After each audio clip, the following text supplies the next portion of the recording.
Þetta er verkefni 14 í Excel, 14 if. Þetta er síða 5 á blaðsíðu F22 og ég ætla að byrja á að setja formúlu hér.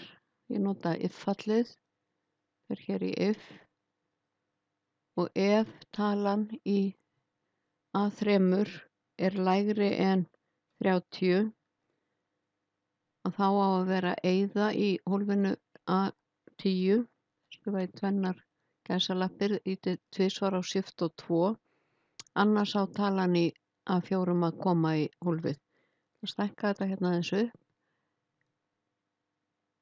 Ef A3 er lægra en 30, A10 merkið snýr svona, þetta eru tvennar gæsalappir og ég segi OK og af því að talan er hærri en 30 þá kemur talan hér. Ef þetta væri 29 þá kæmi eyða hér.